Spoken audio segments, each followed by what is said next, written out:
Needle Wrestling, Robin Lundberg, Dave Sepperson over there, and AEW Mark, Gene Cherry over here. At least according to the comments section, Gene. They bring it. I'll take it. I'll hold the hat. It is what it is. I'll take it. My lane, bro. Stay out of it. Anyhow, lots of wrestling to get to since our last episode, which thanks to everybody out there, I think was our most successful episode thus far. Definitely got the people going. Well, shout out to AEW. Shout out to AEW for all that love. Shout out to your opinion being wrong. You know what what I actually think it was is your tendency to want to argue against anything I say. I think that's what led to that. I think you're WWE biased, and because fans love the WWE, which we all here do love the WWE. Anytime you try to give AEW some sort of props, people get a problem with it. But that's fine. No one gave them props for that. What do you mean? No one gave them props. What are you talking about? Literally, even the biggest AEW fans. Hold on. You said did they not get a bump after last week's episode? We knew they would get a bump. Everybody knew there would be more ratings. On our last week's show, we didn't talk about them getting a bump. They got a bump. So let's give them their flowers. They got a bump. Can we move on now? Thank you. All right, they got a bump. Anyhow, the WWE continues to get a bump from the Bloodline even after WrestleMania. You get is the N and the O both lowercase in NW? I didn't even know. Even after history, bro. Even after Cody Rhodes wins the title, Cody Rhodes comes out and cuts the promo. But the segment that got everybody talking, the segment that did the numbers, was the Bloodline segment, and they elevated Solo Sikoa like that. And I think it's really intriguing because it started before, and I said this on the show I do now, the Friday reaction show I do with Denise Salcedo. Check that out. I noticed it when Paul Heyman took accountability. He came out and he was like, winning matters, losing matters. We're not going to cry about this thing. Cody Rhodes is the champion now. That was not the behavior of the Bloodline of the past. Then you get Solo taking control of the situation. You get Tama Tonga joining this situation. And what I think we're headed towards is dueling bloodlines with Solo, Tama, and then Jacob Fatu eventually joining that group against the Usos and eventually a babyface Roman Reigns. Perhaps The Rock is worked in the shadows here. Perhaps Sami Zayn can come back as an honorary Us. But nonetheless, even with Roman dropping the belt, the Bloodline is still the best story in professional wrestling. Yeah, Cody right now doesn't really have anything to play with. We don't know who he's going to face. So he's kind of just been going out and doing these promos. But onto the Bloodline aspect of it. I'm kind of interested in it. I just don't see, it just doesn't make sense to me as far as Solo's talk about losing. There should be consequences. The man's lost 56 straight matches. He hasn't beaten anybody since he's beat John Cena. So the fact that he's the one that's kind of holding people accountable, I find hilarious. The only way this makes sense is if he comes out and goes a la Rikishi, I did it for The Rock. And that would make sense if The Rock is the one pulling the strings, because technically The Rock is the only member of the Bloodline that won at WrestleMania. He's the one who pinned Cody Rhodes and gave Cody that L on WrestleMania Night 1. So unless it ties in and you bring The Rock back in, because on paper, Solo Sikoa with these two guys that, granted, if you're a pro wrestling fan, you know who they are, against the Tribal Chief and the greatest tag team of all time, on paper, they're going to get smashed. It doesn't even matter. Like, so unless The Rock comes back in, kind of even the playing field, I really don't see how Solo Sikoa and these guys are going to match up with a babyface version of the OG Bloodline. But it was cool, and it was the highlight of last night's SmackDown, so I'm sold. I'm ready to see where it goes. Gene, you took the words right out of my mouth. I feel the exact same way. I think it has to be that The Rock is the one pulling the strings behind the scenes, having Solo turn on them, and bringing out Jacob Fatu, bringing out Tama Tonga, and when Jacob Fatu comes, because I agree. I think that is where it's going. It's like, I'm excited to see it, and I think people are going to really love Jacob Fatu. Tama Tonga is a great wrestler, and he was awesome with the Bullet Club, but like, Jacob Fatu, like, he's been a world champion in MLW. Like, that guy is legit. And I think when people in WWE and WWE fans who maybe have never watched MLW, have never seen Jacob Fatu, finally get their eyes on him, they're going to be like, yeah, this guy is the truth. Like, he is special. And so, yeah, it's interesting because I've been the one saying, like, I never really saw the Usos as single stars. And I think we're probably going to get the Usos coming back together as a tag team. let's say by SummerSlam. So I think Jay's going to have a nice run here, maybe get a shot at the world title, probably not win, and then eventually he reteams with Jimmy and they're a team. But yeah, like ultimately, like I think Gene's right. Like those three guys, and I'm very excited they're giving Solo this new opportunity because he is great, but like he needs a rub quick. He needs to start beating some people because he's lost for a while. He got it right away. He's already hot. I mean, like it happened right away. People were into it. It was widely shared. It was highly rated. Solo feels like a big deal like this. That's the beauty of pro wrestling. You can change things in an instant. I think they legitimize Solo. I also don't think just because Jimmy and Jay might be working together means they're a tag team full time. You know, Jay looks like they might be making him the main guy on Raw for a minute here because it looks like Cody might be heading to SmackDown in the draft. And then that puts Jay as the biggest babyface. And by the way, Raj answers everything in my house now in the affirmative with yeet. So you ready for school? Yeet. You ready to eat? Yeet. All these things. So that's the impact of Jay Uso. But I think that moment when Jimmy and Jay reunite is going to be big time. I think people are ready to cheer Roman. So you're there in that regard. And I don't know if it means they have to be a tag team. Well, I'll go back to what you just said. Solo feels big when Roman Reigns is not there. We saw what Roman Reigns looked like when The Rock was there. What do you think is going to happen when Roman Reigns makes his triumphant return and steps up to Solo? He's going to look like a little brother. You can't build a guy. Yeah, it's easy to say, yeah, Solo looks big and he's smashing telephones and he's barking out orders. Once Roman Reigns comes back, it's a wrap, man. You know who's getting smashed. It's not even a question. I'm with Seth. They need to build Solo quick. He needs to start dominating people, like maybe like 3 guys at one time type stuff to make it look like, okay, I'm really the tribal chief. Because when Roman comes back, he's going to be the biggest star on SmackDown, and it's not going to be close. Well, but Roman, even the Roman Rock point, though, when they felt like equals at WrestleMania, right by that point when they were. No, they did not. Maybe night 2, not night 1. Night 2, yes. Night 1, Roman came out last, and Roman carried that match in the ring, like he did on Who got the pin? Who got the pin, Robin? Who got the pin? Rock got the pin. That's who got the theme. Who got the music? Carried that match. No, Roman carried Seth Rollins carried that match. Let's be real. Seth Rollins carried that match. He's the one who worked with The Rock and made The Rock look like $1 million. If Solo takes out Paul Heyman, that gives him instant heat right away. You beat up Paul Heyman. Okay, cool. You beat up Paul Heyman. Oh my God. You beat up Paul Heyman. I'm supposed to take you seriously? You beat up Paul Heyman? People are taking him serious. Did you see the numbers for that show and for that segment? I'm not talking.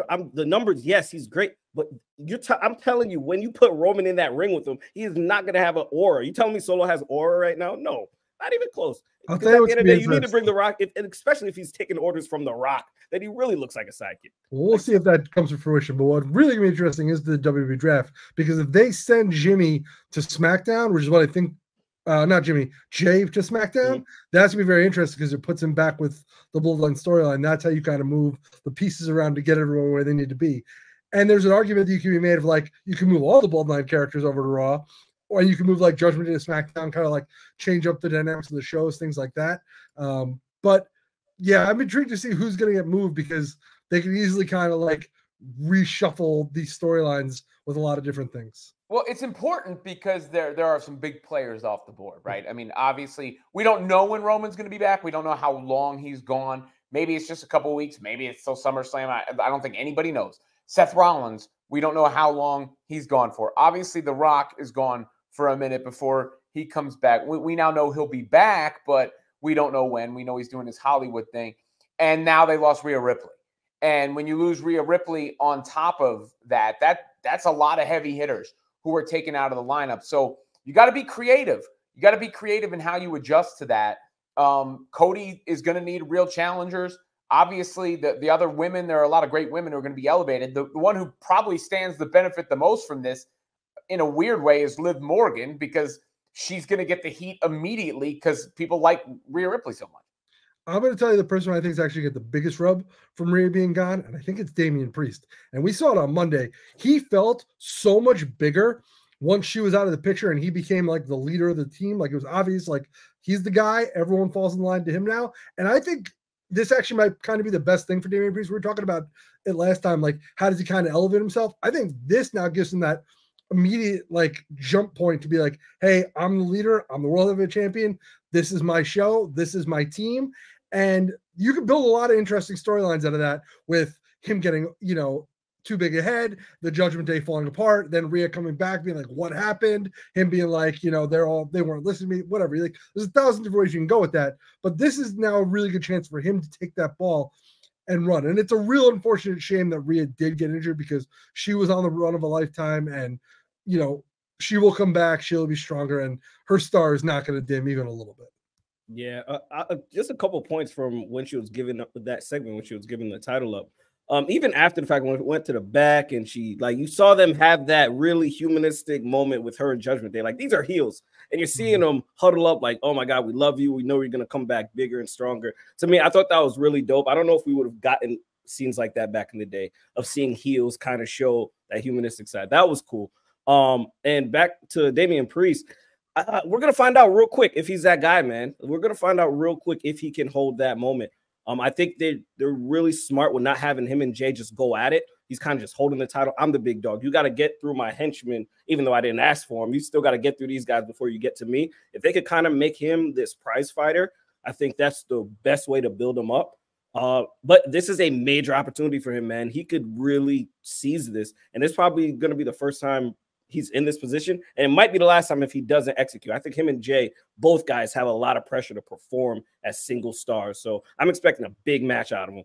But as for Rhea Ripley, she's going to come back, and honestly, even though this injury it hurts that we're not going to see her, it protects her from losing that title, because I do think she probably would have lost that title to Liv Morgan at one point. They would have traded the title back and forth. Now she can come back. I'm coming back for the title. I never lost. No one's beaten me, and I'm coming back for vengeance. So she's going to be a bigger star. So overall, if WWE plays their cards right, a lot of folks can benefit from this absence. But at the same time, if folks fumble, then we're gonna find out real quick who's not built for the main event picture.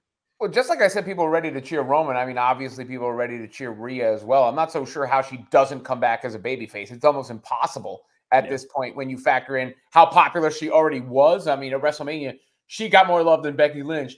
And on top of that, there's the sympathy angle of her being out on the shelf with the injury. Well, I'll say one more. No, go ahead. You go, sir. You sure? Yeah, please. Yeah. Well, I'll say one more thing. Yeah, y'all are really gonna think I'm an AEW mark, but who could WWE have used in a moment like this now that Rhea Ripley's injured? I'm pretty sure Sasha Banks would have just slid right in that, and they wouldn't have missed a beat, bro. This is why you cannot miss on these heavy hitters when you got a chance for it. That's all I'm saying. They've got so many heavy hitters on the women's roster. Who you just said they missed so many heavy hitters in the women. Charlotte Flair's gone, Rhea Ripley's gone, Becky Lynch is gone. What are you talking about? They've got Io Sky. They got Bayley. Well, this is why the draft's gonna be fun, because a lot of those heavy hitters who are right now on SmackDown, they're gonna move some of them around. So but this is like, and listen, it's a shame when anybody gets injured, but this is actually kind of one of my favorite points of the year, because post WrestleMania, when all of those big pieces come off the board, this is where other people have to step up. And so now there are a lot of opportunities. Like, yes, it's gonna be great when Roman comes back, when Rock comes back, when Rhea comes back, and those moments will be amazing. But right now, you have, let's just say, a few months at least until that probably happens. So now these new players get to, you know, pick up these pieces. We'll talk Chad Gable in a second. Like, you know what I mean? Like, there's new guys that are and gals who are going to get opportunities. Nia Jax will get in there. Hopefully, like, Chelsea Green can get a shot. You know, there's a ton of wrestlers. Candice LeRae is incredible. Like, there's a lot of ways they can go with this. Well, the stories are what matters in a lot of that, you know, success. And that's why the solo thing works. It's why I think the Sami Zayn and the Chad Gable thing works. I mean, I don't know if you saw this. Charles Barkley said this on the Pat McAfee show. You know what? I was going to fly up there and whoop Gable's ass. That man whooped Sami's ass in front of his wife and parents. I didn't like that at all. You don't kick a man's ass in front of his wife and parents. I didn't like the ending. You can't kick a man's ass at his house. That's bad karma. So you got Charles Barkley invested in what happened at the end of Raw. And I'll say this much. One, Chad Gable needed a change. He needed a change. That shoes thing was whack. He needed a new character. I think he'll lead the Creed brothers. That will be his deal. I thought that heel turn worked very well. On the other side of things, we may have doubted Sami Zayn. I think that was misplaced because being in that building on Saturday night, when he overcame Gunther, the energy in there was all behind him. Obviously, Montreal's a different animal considering where he's from, but you could feel the energy in that building. I think they've done a really good job sort of rekindling some of the energy they lost around him post-honorarius. Well, I kind of agree with you, but I kind of don't, because everyone was hoping that Chad Gable was either going to win last night or he was going to whoop Sami after the match. We got the second part of it. Chad Gable, to me, I don't even think he needs. The funny thing is, even though he's healed now, I don't even think he needs to change that much. Can you imagine, like, the fans are booing him and he just comes out and still says, "Thank you." Like, to me, that's comedic as heck. I don't think he needs to change that much. He's an amazing wrestler. I thought last night's heel turn was dope, man. Yeah, you beat him up in front of his family, bro. Yeah, you German suplex him while he's embracing the love of his life. To me, that was iconic. I think the ankle lock when he had him on the top rope is going to be an iconic shot. I agree. He did need that move. I'm excited for him, but at this point, he has to win, though. No more L's for Chad Gable at this point. He cannot lose anymore. Like, turn him into when he said this a few months ago, into the Kurt Angle. I agree with you, man. They need to turn him into a wrestling machine and just dominate. Because last night, the reaction, I don't know if you guys saw the reaction after Raw when they were saying, F you Gable, F you Gable. Like, to me, that's the look that they should be going for. I hate talking out of both sides of my mouth, and I'm about to do it. I agree he needed to probably get a heel turn because he needs a little bit of character change. And listen, anytime they're going to push Chad Gable, I'm excited. I'm a fan of the guy. I've been watching him since his time in NXT with Jason Jordan. I think the world of him. If people have watched this, they've heard me, wax poetic about how good I think he is in the ring and what he can be. Here's my one issue. We heard Triple H after the WrestleMania in the press conference talk about how hard it is to build a babyface. Chad Gable was a legit babyface. People cared about him, whether his character was what you liked. People legitimately care about him because he has been here for so long, and time is truly what makes someone a great babyface. Kofi Kingston got that incredible run, and you know why? Because everyone was just so invested in him because he worked his ass off for years. Cody Rhodes, guys who have been around for a long time who don't get their due, people rally around that, and Chad Gable had that.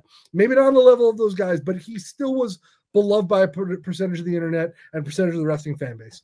And so I do think that hurts because now that kind of goes away. And it's not that he can't get it back. He's bigger now than he's ever been. I'm sorry. We don't know that yet. We don't know that yet, Robin. We don't know that yet. Now. Charles Barkley was talking about him. Which is cares, man. Okay. It's a moment, man. It's sustainability is what's going to take it. If WWE doesn't put the rocket on him and give him this momentum and give him the opportunity to go and grab the ring, as they say, that's going to be a miss. Because, yes, he does have some energy behind him, which is great. And I love Gable. So if this is what they're going to do and make him one of the top heels, awesome. The problem I have with that is you already have Damian Priest. You already have Drew McIntyre. You have top heels on Raw. So maybe with the draft, you shake things up, you move them around, fine. But like if they move him to SmackDown and then he just becomes like a mid like heel, like a Nakamura, like I'm gonna be really I think he's leading a faction. I think he's leading the Creed brothers as a faction. I'm almost positive of it.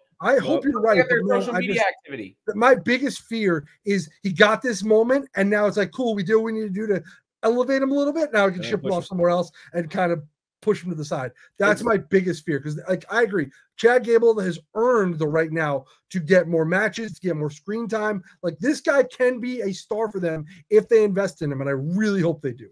Yeah, you made a point, man. Like I didn't even think about this. The fact that they turned him this close to the draft is very interesting because unless you're gonna keep the rivalry with him and Sami, they both got to be on the same show. But if you just send him to SmackDown and he's away from Sami, then he's kind of starting from scratch with no energy. So it's going to be very interesting. I think you need to keep him with Sami. NXT is involved in this draft too, by the way, from what I've read. So we got to factor that in. NXT is involved in this draft as well because they're trying to. That'll be guys like Braun Breaker and people like that kind of moving around. Braun Breaker's not going back to NXT. You know what I mean? Well, he's still there. He's still like that. You know what I mean? He's a junior now. They look like a third brand. Like here's the thing. Like we saw Ivar show up on NXT to challenge him with Femi, which I can't effing wait for that match. But like, because Ivar's been putting on bangers on Raw. Yes. But that's the problem. Like Chad Gable still has the Alpha Academy. Like those guys are still around, and so he's got to figure out that part of the story. Like there's a lot of loose ends that they have to kind of like figure out over the next few weeks before they kind of move everybody. They've got people intrigued. I mean, the Bloodline thing's got people intrigued. The Uncle Howdy QR code thing has got people intrigued. I mean, you don't think so? I see people talking about it. I'm not personally. I'm not into the Uncle Howdy. To me, I'm good. I'm good on that personally. Let's see where it goes. I want. Yeah, I'm cautiously. Let's see what happens. I'm not jumping or Before we get out of here, I know we got to wrap here in a second. Just get your reaction to this photo. I have no idea what the context of this is, but I just saw it while we were taping. What am I looking at? Who's that? It looks like Roman Reigns. Is that Kylie Jenner to his right? Hold on. Can you zoom in? Is that Roman? Yeah, what am I looking That is at definitely here? Roman. No, I don't think I could zoom in any closer. No, on hit this. control T. Yeah. Control T. Who is that, man? True. Is that It's hard to see Reigns? what's going on here? That's definitely Roman Reigns. And who is he with right now? It looks like Kylie Jenner. Dog, Cody Rhodes turned Roman Reigns into a Kardashian. I mean, my God! I think it's maybe it's a movie. Maybe it's a movie set. Maybe. Yeah, that's not. I'm sorry, that's not a good look, man. You just lost the title, bro. I'm not trying to see holding you. what looks like a championship. I don't know what's going on in there. I just saw it on my timeline. I just figured it was worth the tribal. My reaction is I need a bigger picture. Next time, show me something with some zoom capabilities. There you go. All right. That's another Nito Wrestling in the books. Robin Lundberg, Gene Cherry, Dave Sepperson. Peace out.